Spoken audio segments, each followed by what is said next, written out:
ಇವತ್ತಿನ ದಿನ ಏನು ಪ್ರೆಸ್ ಮೀಟ್ ಕರೆದ ಉದ್ದೇಶ ಅಂತಂದರೆ, ನಮ್ಮ ಖಾಸಗಿ ಶಾಲಾ ಶಿಕ್ಷಕರಿಗೆ ಒಂದು ಎಚ್ಚರ ಸುದ್ದಿ ಹೋಗ್ಬೇಕಾಗುತ್ತೆ.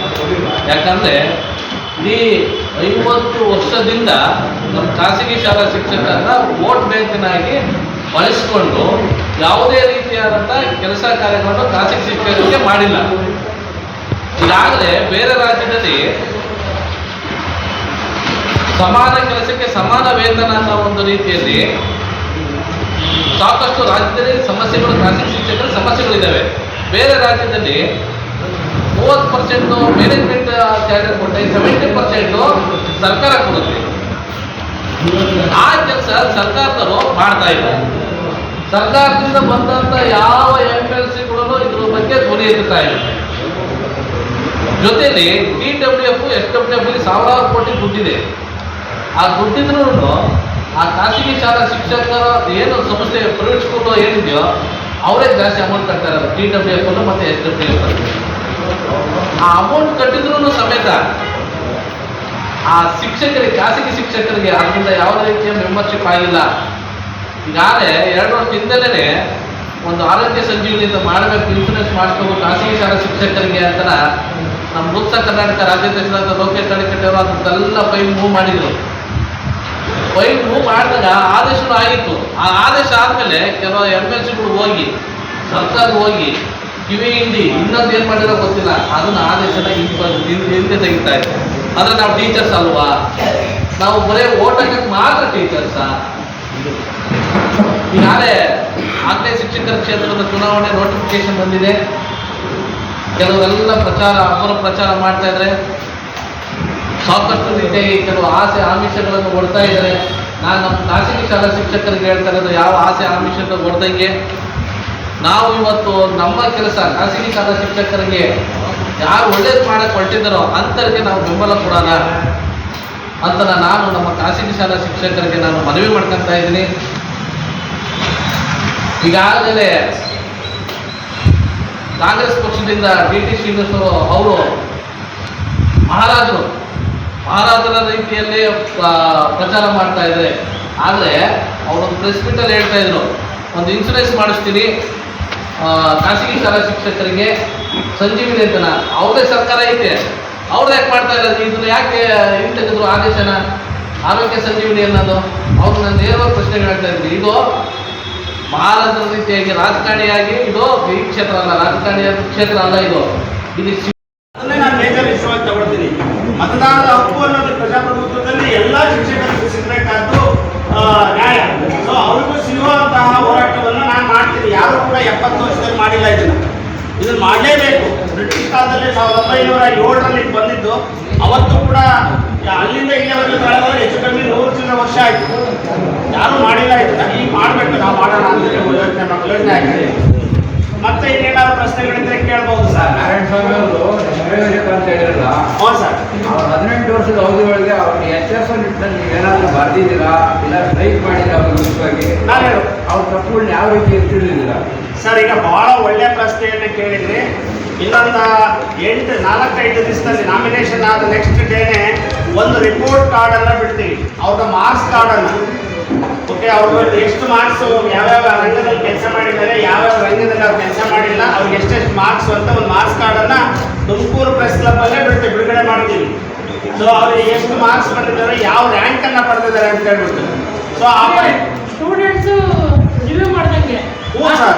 ಹೌದು ಸರ್. ಅಲ್ಲ, ಈಗ ಮಾಡೋದು ಸರಿ. 18 ವರ್ಷದಲ್ಲಿ ನಿಮ್ಮ ಮಧ್ಯದಲ್ಲಿ ಕೊಟ್ಟಿದ್ರೆ ನಿರಂತರವಾಗಿ ಅದಕ್ಕೆ ಒಂದು ಬೆಲೆ ಇರೋದು. ಈಗ ಎಲೆಕ್ಷನ್ ಟೈಮ್ನಲ್ಲಿ ಆರೋಪ ಪ್ರಚಾರ ಮಾಡೋದು ಸಾಮಾನ್ಯ. ಅದು ಹೌದು ಸರ್. ಮಿನಿಸ್ಟ್ರುಗಳ ಕೂಡ ರಾಜಕಾರಣಿಗಳ ಕಡೆ ವರ್ತನೆ ಮಾಡ್ತಿರಲ್ಲ.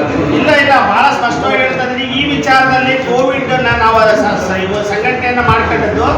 ಕೋವಿಡ್ ಸಂಘಟನೆ ಮಾಡ್ಕೊಂಡ ನಂತರ ನಾವು ಅವ್ರ ವಿರುದ್ಧ ಸಾಕಷ್ಟು ಬಾರಿ ಇದನ್ನ ಹೇಳಿಕೆಗಳನ್ನು ನೀಡಿದ್ದೀವಿ, ಗಲಾಟೆ ಮಾಡಿದ್ದೀವಿ. ಯಾವುದು ಕೋವಿಡ್ ಪ್ಯಾಕೇಜ್ ನಾನು ಹೇಳಿದ್ದೀನಿ ಮೊನ್ನೆ.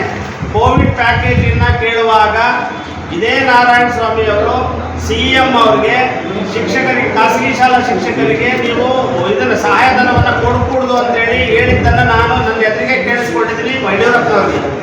ಅದಾದ್ಮೇಲೆ ಎಲ್ಲ ನಿಮ್ಮ ಮಾಧ್ಯಮಗಳಲ್ಲಿ ಬಂದಿದೆ, ಶಿಕ್ಷಕರಿಗೆ ಅನುದಾನ ರಹಿತ ಶಾಲಾ ಶಿಕ್ಷಕರಿಗೆ 10,000 ರೂಪಾಯಿ ನಾನು ಕೊಡ್ತೀನಿ ಅಂತ ಯಡಿಯೂರಪ್ಪನವರು ಅನೌನ್ಸ್ ಮಾಡಿದ್ರು. ಆ ಕಮಿಟಿನಲ್ಲಿ ನನ್ನನ್ನು ಹಾಕಿದ್ರು. ಆ ಕಮಿಟಿ ಮೀಟಿಂಗ್ ಅನ್ನ ಹೋದಾಗ ಆ ಮೀಟಿಂಗ್ ಅಲ್ಲಿ 10,000 ನಾನು ಕೊಡಕ್ಕಾಗಲ್ಲ, 5,000 ನಾನು ಕೊಡೋದು ಅಂತ ನಾರಾಯಣಸ್ವಾಮಿ ಅವರು ಹೇಳಿದಾಗ ಅದೇ SS ಭವನದಲ್ಲಿ, ಎಜುಕೇಶನ್ ಡಿಪಾರ್ಟ್ಮೆಂಟ್ SS ಭವನದಲ್ಲಿ ನಾನು ಅದನ್ನ ಪ್ರತಿಭಟಿಸಿ ಹೊರಗೆ ಬಂದಿದ್ದೀನಿ, ಮಾಧ್ಯಮದ ಹೇಳಿಕೆಯನ್ನು ನೀಡಿದ್ದೀನಿ, ಅದ್ರ ವಿರುದ್ಧ ಮಾತುಗಳನ್ನು ಆಡಿದ್ದೀನಿ. ಅದರ ನಂತರ TWEF ಅನ್ನ ನಾವು ಆದೇಶವನ್ನು ಮಾಡಿಸಿಕೊಂಡಾಗ ಸುರೇಶ್ ಕುಮಾರ್ ಅವರು ಅದಕ್ಕೆ ಸದಸ್ಯತ್ವವನ್ನು ಕೊಡ್ತೀವಿ ಅಂತ ಆದೇಶ ಮಾಡಿದಾಗ 2022 ನವೆಂಬರ್ ಮಾಡಿದ್ರು ಅದನ್ನ ಆದೇಶವನ್ನ. ಆ ಆದೇಶವನ್ನು ಮಾಡಿದ್ದನ್ನ 21ರಲ್ಲಿ 22ರಲ್ಲಿ ನಾಗೇಶ್ವರ ಪೀರಿಯಡ್ ಅಲ್ಲಿ ಇವರು 11 ಜನ MLCಗಳು ಅದರ ನೇತೃತ್ವವನ್ನು ವಹಿಸಿದ ನಾರಾಯಣಸ್ವಾಮಿ ಅವರು TWEFಗೆ ಮೆಂಬರ್ಶಿಪ್ ಅನ್ನು ಕೊಡಕ್ ಆಗಲ್ಲ ಅಂತ ಹೇಳ್ಬಿಟ್ಟು ರೆಸಲ್ಯೂಷನ್ ಮಾಡಿ ಸರ್ಕಾರಕ್ಕೆ ಹಾಕಿ ಅದನ್ನ ಕ್ಯಾನ್ಸಲ್ ಮಾಡಿಸಿರುವಂತಹ ಆಘಾತಕಾರಿ ಘಟನೆಯನ್ನ ನಾನು ಖಂಡಿಸಿ ಅವತ್ತು ನಾನು ಪತ್ರಿಕೆ ಹೇಳಿಕೆ ಬಿಡುಗಡೆ ಮಾಡಿದ್ದೀನಿ. ಅದರ ಜೊತೆಗೆ 2022ರಲ್ಲಿ ನವೆಂಬರ್ ತಿಂಗಳಲ್ಲಿ ಬೆಳಗಾಂ ಅಧಿವೇಶನ ನಡೆಯುವಾಗ ಶಿಕ್ಷಕರಿಗೆ ಪ್ರತಿ ತಿಂಗಳು ಪಾರ್ಟ್ ಟೈಮ್ ಟೀಚರ್ಸ್ಗೆ 8,000 ಫಿಕ್ಸ್ ಆದಾಗ ಜೈಲಲ್ಲಿರೋ ಕೈದಿಗಳಿಗೆ ಅಂದ್ರೆ ಈ ಸಮಾಜಘಾತಕರಿಗೆ 17,480 ಫಿಕ್ಸ್ ಆದಾಗ ಅವತ್ತು ನಾನು ಬೆಳಗಾಂನಲ್ಲೇ ಇದರಲ್ಲಿ ನಾನು ಪ್ರೆಸ್ ಮೀಟ್ ಅನ್ನ ಮಾಡಿದ್ದೀನಿ. ಶಿಕ್ಷಕರನ್ನ ವಿಧಾನಸೌಧ ಮುಂದೆ ಎಲ್ಲರೂ ಸೇರ್ಕೊಂಡು ನೇಣು ಹಾಕಿದ್ರು ಅಂತ ಸ್ಟೇಟ್ಮೆಂಟ್ ಅನ್ನು ನಾನು ಕೊಟ್ಟಿದ್ದೀನಿ.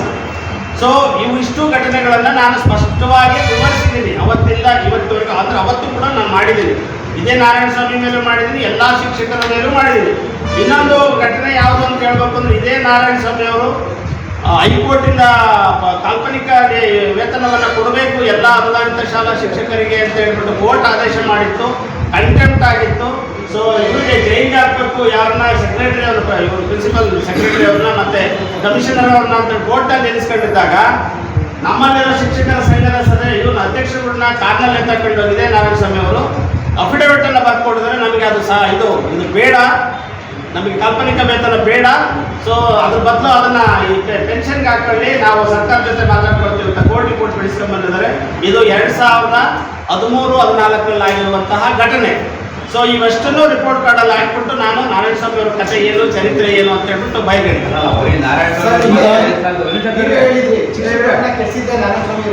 ಹೌದು, ಹೆಂಡ ಕೊಟ್ಟರು, ಮಾಂಸ ಕೊಟ್ಟರು, ದುಡ್ಡು ಕೊಟ್ಟರು ಅಂತ.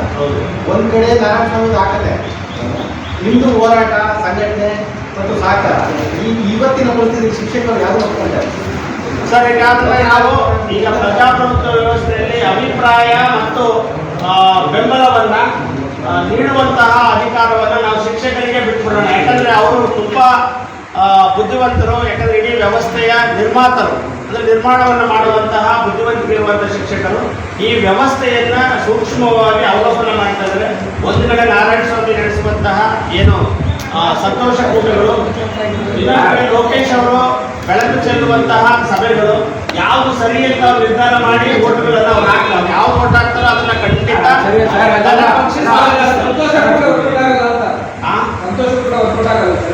ಈ ಬಾರಿ ಸಂತೋಷ ಕೂಟ ವರ್ಕ್ ಆಗಲಾರ್ದು ಅನ್ಕೊಂತೀನಿ. ಸರ್ ಅವರು ಮನೆಯಲ್ಲಿದ್ರು ಆಯ್ಕೆ ಆಗ್ತಾವ್ರೆ ಅಂದ್ರೆ ಆ ಸಂತೋಷ ಕೂಟ ಅವರು ಒಪ್ಕೊಂತಿದ್ದಾರೆ ಶಿಕ್ಷಕರು ಅನ್ನೋದು ಆಯ್ತಲ್ಲಿ. ಗೆದ್ದಾಗ ಎಷ್ಟು ಬಗ್ಗೆ ಪ್ರೀತಿ ವಿಶ್ವಾಸ ಅಥವಾ ನಂಬಿಕೆ ಅಂತ ಇಟ್ಕೊಂಡಿದ್ದಾರೆ ಸೈಡ್ ಇಟ್ಬಿಟ್ಟು ಮಾತಾಡೋದು. ಕರೆಕ್ಟಾಗಿ ಹೇಳ್ತೀವಿ ಸರ್. ಸರ್ ಅವ್ರ ಅಧಿಕಾರಕ್ಕೆ ಬರೋಕ್ಕಿಂತ ಮುಂಚೆ ಇಂಡಿಪೆಂಡೆಂಟ್ ಅಲ್ಲಿ ಕಂಟೆಸ್ಟ್ ಮಾಡುವಾಗ ನಿಮ್ಮ ಎಲ್ಲಾ ಸಮಸ್ಯೆಗಳನ್ನು ನಾನು ಬಗೆಹರಿಸ್ತೀನಿ ಅಂತ ಹೇಳ್ಕೊಂಡು ಬಂದಂತಹ ವ್ಯಕ್ತಿ.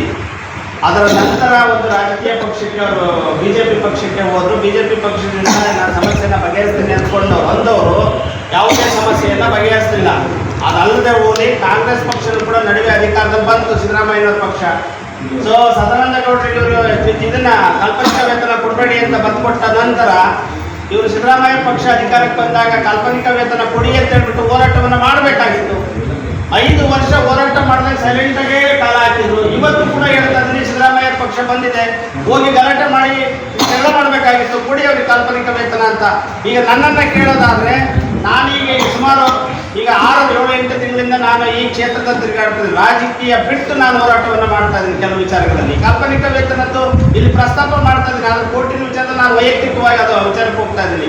ಸೊ ನಾನು ಸಿದ್ದರಾಮಯ್ಯನೂ ಕೂಡ ಕೇರ್ ಮಾಡಿದಾಗ ಅವ್ರ ಹತ್ರನೂ ಕೂಡ ನಾನು ಜಗಳದಲ್ಲಿ ಬಿದ್ದಿದ್ದೀನಿ. ನಿಮ್ಗೆಲ್ಲರಿಗೂ ಗೊತ್ತಿದೆ, 5, 8, 9, 10 ಎಲೆಕ್ಷನ್ ಟೈಮ್ ಆಗಿದ್ರು ನಾನೇನು ಕೇರ್ ಮಾಡಲಿಲ್ಲ.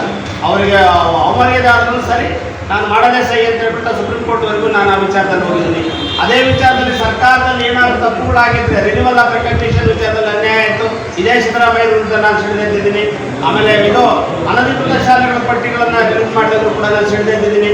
ಸೊ ಒಬ್ಬ ವ್ಯಕ್ತಿ ಇಂಡಿಪೆಂಡೆಂಟ್ ಆಗಿ ಯಾರ ಸಮಸ್ಯೆಗಳಾದಾಗ ಆ ಸಮಸ್ಯೆಗಳ ವಿರುದ್ಧ ಧ್ವನಿ ಎತ್ತಬೇಕಾದ್ದು ಶಿಕ್ಷಕರ ಕ್ಷೇತ್ರದಲ್ಲಿ ಕಂಟೆಸ್ಟ್ ಮಾಡೋರ ಆದ್ಯ ಕರ್ತವ್ಯ, ಮೂಲ ಕರ್ತವ್ಯನೂ ಕೂಡ. ಸೊ ಇಲ್ಲಿ ಪಕ್ಷಾತೀತವಾಗಿ ಶಿಕ್ಷಕರನ್ನ ನಾವು ಉಳಿಸ್ಕೋಬೇಕಾಗುತ್ತೆ. ಸೂಕ್ಷ್ಮ ಮನಸ್ಸಿನ ವ್ಯಕ್ತಿಗಳವರು.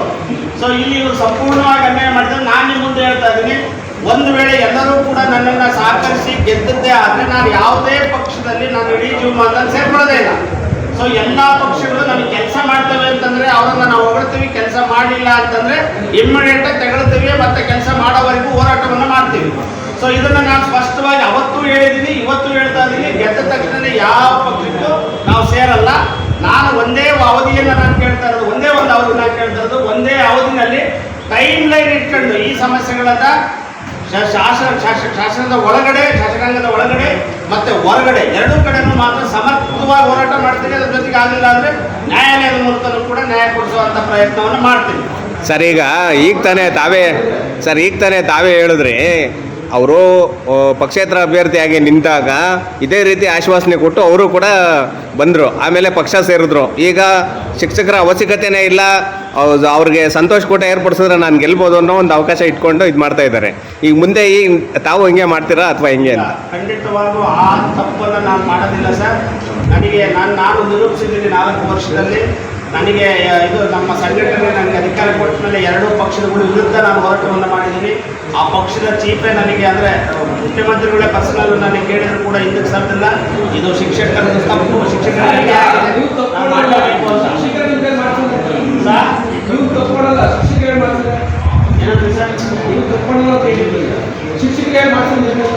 ಸರ್ ಆಗಲ್ಲ ಸರ್, ನನಗೊಂದು ಮನಸ್ಸಾಕ್ಷಿ ಅಂತ ಇರುತ್ತೆ. ನಾನು ಒಬ್ಬ ಪೇಷಂಟ್, ನನಗೊಂದು ಮನಸ್ಸಾಕ್ಷಿ ಅಂತ ಇರುತ್ತೆ. ಯಾವ ವ್ಯಕ್ತಿ ಎಥಿಕ್ಸ್ ಎಲ್ಲ ಬಿಟ್ಟು ಮುಂದಕ್ಕೆ ಹೋಗ್ತಾನೋ ಅವ್ನು ಸತ್ತಂಗೆ ಅಂತ ನಾವು ನಂಬಿರೋದು. ಸೊ ನಮ್ಮದೇ ಆದಂಥ ಒಂದು ಸಿದ್ಧಾಂತವನ್ನು ಬಿಟ್ಟು ನಾವು ಹೋಗಬಾರ್ದು. ಸೊ ಶಿಕ್ಷಕರಿಗೆ ಅನ್ಯಾಯ ಆಗುತ್ತೆ ಅಂತಂದ್ರೆ ನಾವು ಯಾವತ್ತೂ ಹಿಂದಕ್ಕೆ ಕಾಲಿಡಬಾರ್ದು. ಆ ಥರ ಆದರೆ ಗೆಲ್ಲೋದು ಕಷ್ಟ ಆಗ್ಬೋದು ಸರ್. ನೀವು ಹೇಳ್ತಾರ ಆದರೆ ಗೆಲ್ಲೋದು ಕಷ್ಟ ಆಗ್ಬೋದು. ನೋಡೋಣ ಸರ್, ಅವ್ರಿಗೆ ಬಿಟ್ಬಿಡೋಣ. ಆಮೇಲೆ ನೋಡಿ, ಇಲ್ಲೇ ಹೇಳೋದಾದ್ರೆ ತುಮಕೂರಿನಲ್ಲೇ ಹೇಳೋದಾದ್ರೆ 22 ಕಾಲೇಜುಗಳ್ನ 2 ತಿಂಗಳಿಂದ ಸಂಬಳ ಕೊಟ್ಟಿರಲಿಲ್ಲ.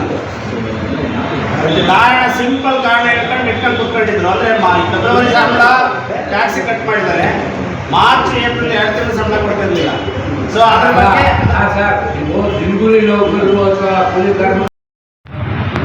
ಹಾಗೆ ಖಾಸಗಿ ಉನ್ನತ ಮಾಧ್ಯಮಿಕ ಶಾಲೆಗಳ ಅಧ್ಯಕ್ಷರಾದಂತಹ ಪುಟ್ಟರಾಜ್ ಅವರು ಆಗಮಿಸಿದ್ದಾರೆ.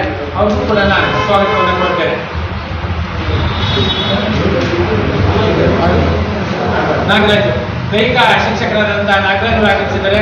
ಅವ್ರಿಗೂ ಸ್ವಾಗತವನ್ನು ಕೊಡ್ತೇನೆ. ಸೊ ನಿವೃತ್ತ ಪ್ರಾಚಾರ್ಯರಾದಂತಹ ಪ್ರೊಫೆಸರ್ ನಾಗರಾಜ್ ಅವರು ಆಗಮಿಸಿದ್ದಾರೆ. ಅವ್ರಿಗೂ ಕೂಡ ಆತ್ಮೀಯವಾದಂತಹ ಸ್ವಾಗತವನ್ನು ಕೊಡ್ತೇನೆ. ಹಾಗೆ ನಮ್ಮೆಲ್ಲರಿಗೂ ಕೂಡ ಆತ್ಮೀಯವಾದಂತಹ ಸ್ವಾಗತವನ್ನು ಕೊಡ್ತಾ ಕಾರ್ಯಕ್ರಮ ಪ್ರಾರಂಭ ಮಾಡ್ತಾ ಇದ್ದೇವೆ. ನಿಮ್ಮ ಹೆಸರು? ಈಗ ಮೊದಲನೇದಾಗಿ ನನ್ನ ಹೆಸರು ಗೋವಿಂದರಾಜು ಅಂತ, ಪದವಿಪೂರ್ವ ಕಾಲೇಜಿನ ಶಿಕ್ಷಕರು. ಸೊ ಪುಟ್ಟರಾಜರವರು ಸಭೆಯನ್ನು ಕುರಿತು ಮಾತನಾಡ್ತಾರೆ.